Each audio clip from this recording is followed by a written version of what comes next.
Hey guys, welcome back to another video, and in today's tutorial I will teach you guys when you should be using unions. Now the most common uses of unions I've seen is to reduce block count, okay? And over here, for example, I have my tool right here and it has weld constraints, okay? And what you can do here is when you union these parts together, it will make it all into one part. And that sounds great on paper, but many developers say that that messes up to the dimensions. So that's why many developers say that it's strictly forbidden to just use unions overall. But in this scenario, I feel like unions will be great. Okay, so mainly because of the weld constraints. Okay, now the point of weld constraints is to combine both of these parts together when they're unanchored.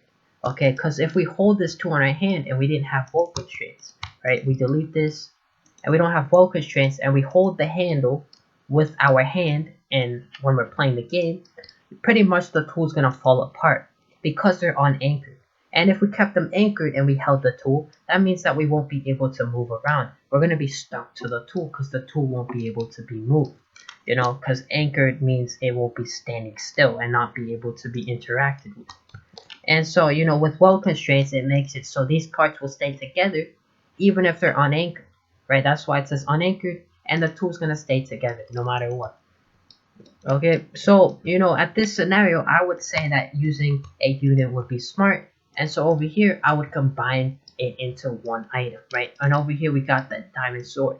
And then we could put it inside of our tool, and there you go, we made a union, and that basically combined all those three parts. Maybe you have more, right? You might have like 5 parts in your tool and you want to combine them all into one part, and that looks great. I feel like this would be better than making individual welds to combine those parts together, because they have physics to emulate and all that. You could change the custom physical properties, to have it 0 density, stuff like that, so it doesn't interact with like friction and all that. So you could change the custom physical properties.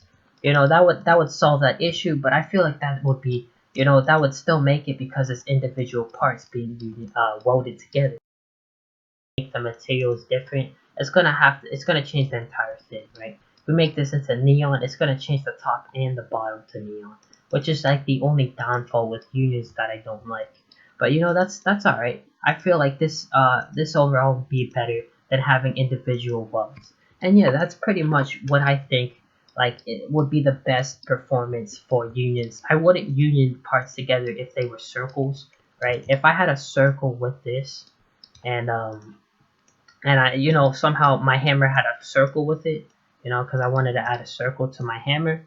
You could do that. You could this would be there. I would union these parts together. You could combine these parts together, but I feel like that would mess up the dimensions because it's such a weird dimension. A circle is a very weird dimension, and I do not recommend you guys union anything with weird dimensions such as circles or cylinders, right? Wedges, I'm pretty sure wedges are like triangles. I feel like those will be okay to union with blocks, but I wouldn't union anything with weird dimensions with a union, right? I wouldn't union those together. The point I want to make is that I think unioning parts with weld constraints to remove those welds would be smart, because it would emulate physics only on one part or one union. And at this point people will say, oh, just make it a mesh. And the thing about meshes is that you need HTTP services to load the mesh in your game. Let's say HTTP services are down, that means that your mesh is not going to be loaded in the game, but that that's unlikely to happen. But if it includes a connection at the beginning, because you're going to have to load the mesh in. But I just want to hear your guys' opinion. I feel like using unions with tools is great because it removes welds. That's the point I want to say. And yeah, that's pretty much it, guys. I feel like that's the only time you want to use unions. I wouldn't use unions with anything else. I will leave an article with someone that explained when to use a union. Also other articles as well about this topic, because people say that it is a bad idea to use unions. And yeah, that's pretty much it, guys. I hope you guys take care now, and bye-bye.